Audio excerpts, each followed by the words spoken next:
Last time we got started with some terminology used in matrices, just using a simple 2 by 2 matrix.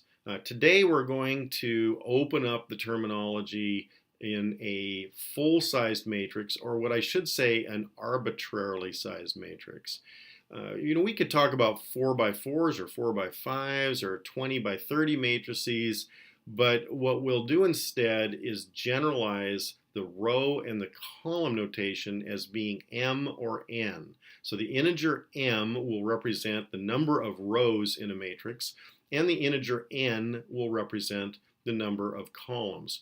We're going to do that because we would like to create not only our terms but our methods that will work in general. That will prepare us for writing algorithms that are broadly applied to any matrix at all. So let's go ahead and go after some of this generalized matrix notation.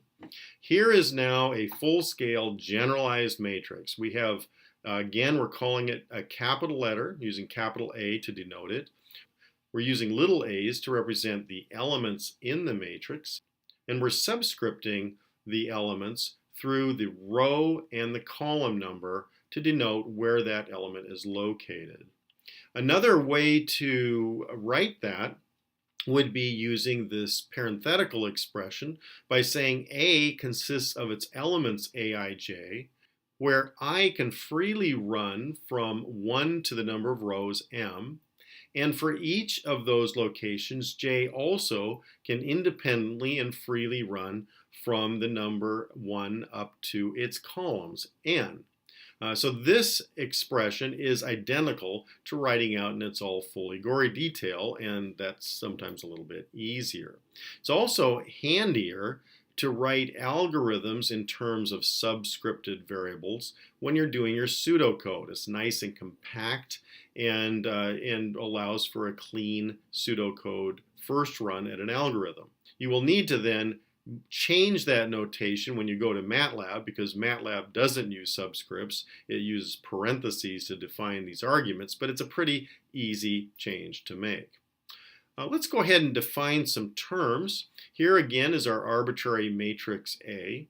And if I started from the upper left-hand corner and worked my way down diagonally until I hit the lower right-hand corner, and I collected all of those elements together in a vector, row vector or column vector, then I would call that vector the diagonal of matrix A.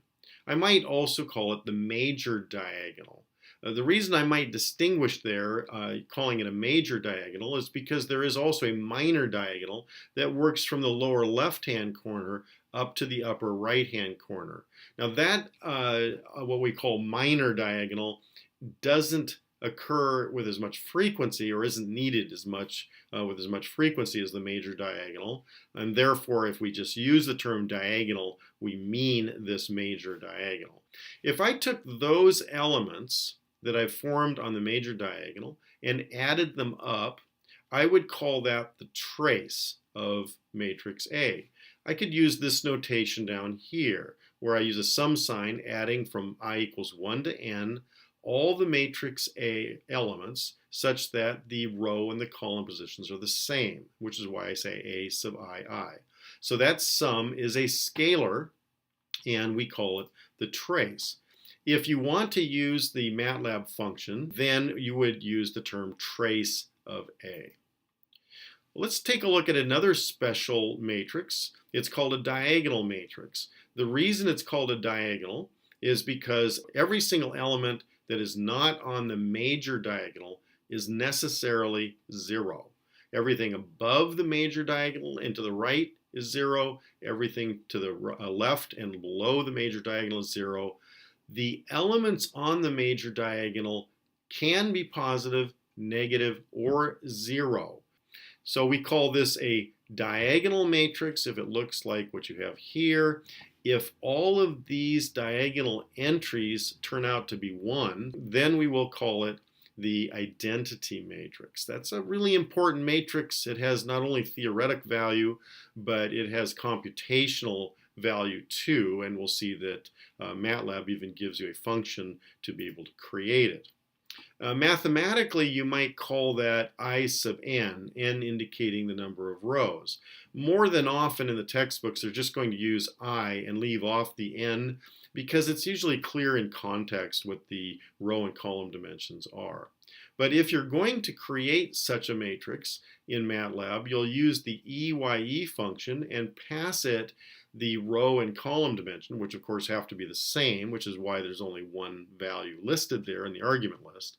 But anyway, that function in MATLAB will generate the identity matrix. Let's take a look at yet another kind of matrix. We'll call it an upper triangular matrix. In this case, the lower portion of the matrix, meaning everything below and to the left of the main diagonal, will be 0. This will be necessarily 0 for the matrix to be upper triangular. The upper portion of the matrix, meaning everything above and to the right of the main diagonal, can be positive, negative, or 0. Same with the main diagonal. It can be positive, negative, or 0. The only requirement is that absolutely everything below and to the left of the main diagonal must be 0. So in that case, we're going to call it an upper triangular matrix, kind of hinting that there may be a lower triangular matrix, which is going to come up pretty quick. If you solve your linear system, AX equals B, as we use the row reduction or the Gaussian reduction we've already covered, our goal was to form echelon form. If you recall, that was our first step. Well, if you think about that echelon form, it really produced an upper triangular matrix with ones or possibly zeros that might occur in the main diagonal. And that was a special case of an upper triangular matrix. We also went on, after we completed getting the echelon form, provided we did succeed in getting all ones in that main diagonal, and we tried to get rid of the upper portion of the matrix and set that all to 0. And if we succeeded at that, we called it the reduced echelon form. In that case, it really formed an identity because the way row reduction works is it forced the entire main diagonal to be equal to 1. And so we got a special case of a diagonal matrix. In this class, as we start going towards the computational methods of producing such matrices and mirroring that row reduction method, we will not always require that main diagonal to be set equal to 1, like we have with the echelon and reduced echelon forms. We'll talk about that more later, but that's why this terminology is just a little bit more general. Now, as I indicated, there's another kind of triangular matrix we're calling the lower triangular matrix, in which case we mandate that everything above and to the right of the main diagonal is 0. Everything else, main diagonal and the portion to below and to the left of it, can be anything. It can be positive, negative, or 0, and that will make it a lower triangular matrix. Similarly, if you made all of these values 0, you would be back to your diagonal matrix again. And really what we're saying is a diagonal matrix is both lower triangular and upper triangular at the same time because it meets the rules of a triangular matrix. Well, let's generalize this yet one more time. And if we had a diagonal matrix where we had perhaps non-zero values populating the main diagonal, we might want to define something called a superdiagonal. And the superdiagonal would be just moving one step in a diagonal manner above the main diagonal and populating that with perhaps non-zero values.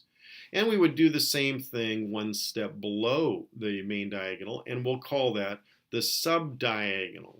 All those entries can either be positive, negative, or 0, but everything off the main, sub, and super diagonals must be 0. So this portion must be 0, that portion up there must be 0 for this to be a tridiagonal system. Okay, so there we've got it. It's our tridiagonal system, and it belongs to a larger class of matrices which we call banded systems. Because you can imagine repeating this concept, maybe adding a super diagonal and a sub diagonal, and get a 5-way banded system, or you can imagine a 7-way banded system.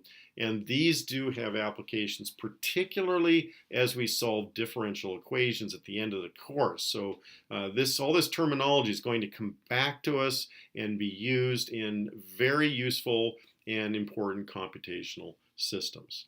All of these kinds of matrices that are loaded up with zeros like this, regardless of their form, even if they don't have a particularly useful form, then we will call them sparse matrices. So tridiagonal matrices, they're part of a larger class called banded matrices. Banded matrices are part of a larger class called sparse matrices. But tridiagonal and banded and maybe some other special kinds of matrices have structure to them. You know where the zeros are going to be. And because of that, we can take really good advantage in our algorithms of avoiding wasted calculations when we know where the zeros are located. More to be said about this later. Another term that we need to be familiar with is a symmetric matrix. Imagine you put a mirror down this diagonal and you looked at the matrix from the vantage point of some point below the major diagonal. Let's say A21, for example.